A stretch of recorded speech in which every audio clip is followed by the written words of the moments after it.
Assalamualaikum warahmatullahi wabarakatuh. Apa kabar teman-teman? Balik lagi di channel saya Reski Fajriansyah. Semoga kalian semua dalam kondisi yang terbaik ya di hari ini dan menjalankan aktivitasnya dengan lancar ya. Laga perdana Piala Asia U17 2026 semakin dekat guys ya. Selasa tanggal 5 Mei nanti Garuda Muda akan menghadapi tantangan berat pertama di grup neraka ya, di grup B, melawan Cina U17 ya. Tapi ini bukan sekedar laga biasa teman-teman. Ini adalah ujian taktis yang sesungguhnya. Kenapa? Karena tim Cina yang akan kita hadapi ini berbeda dari tahun-tahun sebelumnya.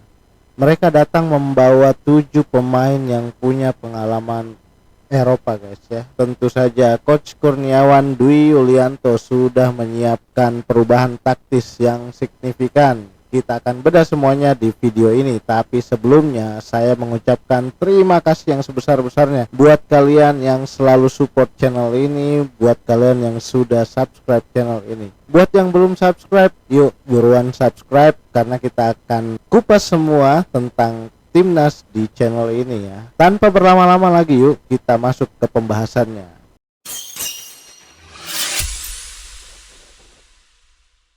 Sekarang kita lihat dulu guys ya, seperti apa ancaman dari Cina yang akan kita hadapi. Pelatih Cina asal Jepang, Ukishima, membangun tim ini dengan 3 pilar utama. Pertama, dari sisi formasi ya, Cina menggunakan 4-2-3-1 sebagai basis taktik mereka dan fleksibel berubah menjadi 5-4-1 saat bertahan. Yang kedua itu, gaya bermain mereka adalah high tempo transition alias transisi super cepat.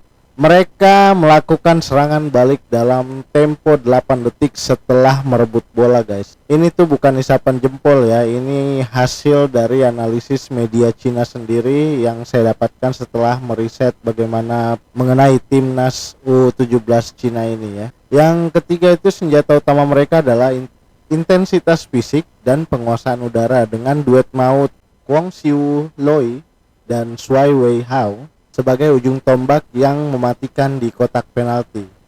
Yang harus diwaspadai adalah lini tengah mereka, digerakkan oleh Wang Xiang, gelandang serang yang bermain di klub Serbia Red Star Belgrade. Dia menjadi motor serangan mereka nih guys ya. Lalu ada Si Jin dari Spanyol yang berperan sebagai penghubung antara lini belakang dan depan. Inilah 3 ancaman utama yang harus dijawab oleh Coach Kurniawan ya. Coach Kurniawan diketahui sejak turnamen Piala AFF U17 lalu sudah mulai fokus pada penguasaan lini tengah dan efektivitas di transisi yang memang kita lihat pada kegagalan di Piala AFF lalu ya. Justru kekurangan di area counter attack dan high press langsung dibenahi oleh Coach Kurniawan guys. Perubahan pertama yang Coach siapkan adalah strategi pressing ketat atau intense pressing di lini tengah. Logikanya itu sederhana guys ya. Cina punya gelandang kreatif seperti Wang Xiang dan Xie Jin. Jika mereka diberi ruang, mereka akan leluasa mengirim umpan terobosan ke lini depan. Tugas utama gelandang kita adalah memutus segera aliran bola sejak awal, merebut bola sebelum sempat sampai ke kaki Wang Xiang. Setelah merebut bola, transisi cepat dilakukan dalam hitungan detik, memanfaatkan kecepatan sayap kiri dan kanan yang kita miliki.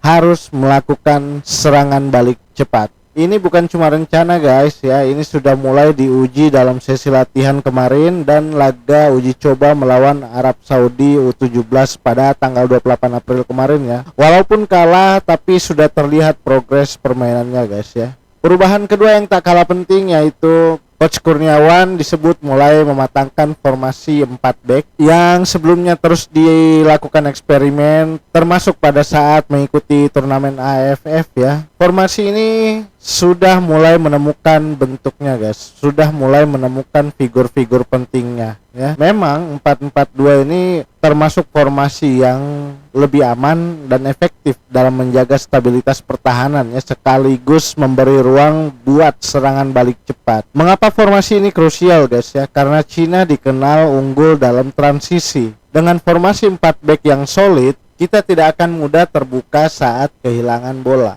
resiko kebobolan dari serangan balik juga bisa diminimalisir, guys. Back sayap seperti Noah Pohan dari Belanda atau Matthew Baker dari Australia, pemain paling berpengalaman di tim kita karena sudah merasakan Piala Dunia U17 tahun lalu ya, akan diberi peran ganda, guys, membantu serangan sekaligus cepat kembali ke posisi saat bola hilang. Inilah konsep kedisiplinan posisi yang terus ditekankan oleh Coach Kurniawan ya. Ancaman selanjutnya dari Cina adalah dominasi fisik dan duel udara, guys ya. Kita sudah pernah menghadapi Cina sebelumnya di pertemuan pertama waktu laga uji coba itu kita diratakan, guys, 7-0 ya. Memang kalau dari segi postur kelihatan banget perbedaannya, guys. Pemain kita pada saat dikalahkan 0-7 itu ya disenggol sedikit sudah terlempar, guys ya. Main duel bola udara juga tidak bisa menang ya, karena rata-rata postur tubuh mereka ini lebih tinggi dan lebih besar. Lalu bagaimana kita merespon? Apakah kita ikut-ikutan main fisik?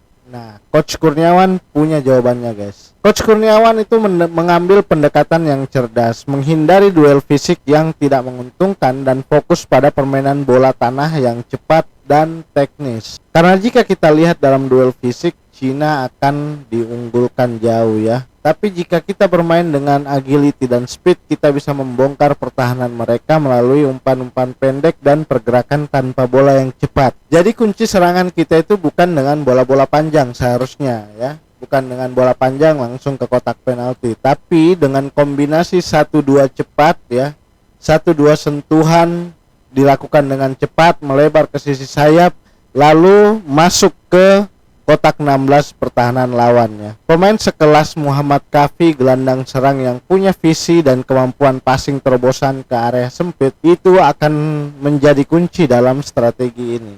Nah, teman-teman, satu hal yang tak kalah penting dari taktis adalah mentalitas ya. Cina mungkin lebih diunggulkan. Media Cina sendiri sudah mulai meremehkan kita. Ada banyak siaran yang dilontarkan mempertanyakan kemampuan Garuda Muda ya.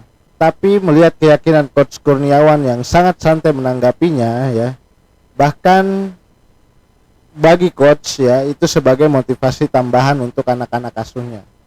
Dalam suatu wawancara, Coach Kurniawan mengatakan bahwa memang beliau sudah mendengar ada yang meremehkan tim yang diasuhnya, termasuk dari media Cina. Ya, justru hinaan ini akan menjadi motivasi bagi para pemain untuk bisa bermain lebih maksimal. Tutup Coach Kurniawan ya dalam wawancaranya. Apapun yang terjadi, guys ya, Cina mungkin lebih berpengalaman, tapi kita punya persiapan yang matang. Kita punya game plan dan yang terpenting kita punya keinginan untuk membuktikan bahwa peringkat bukanlah segalanya ya. Jadi teman-teman, itulah 3 perubahan teknis ya yang disiapkan Coach Kurniawan untuk menghadapi Cina yang agresif. Laga melawan Cina ini adalah laga penentu buat kita, bukan cuma untuk 3 poin tapi untuk membangun kepercayaan diri menuju laga berikutnya melawan Qatar dan juga Jepang. Nah, bagaimana komentar kalian, guys? Apakah kalian optimis Indonesia bisa mengatasi ancaman Cina?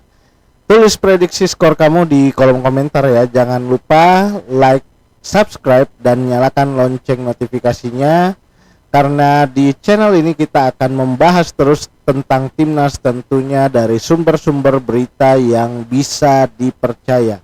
Sampai jumpa di video berikutnya. Wassalamualaikum warahmatullahi wabarakatuh.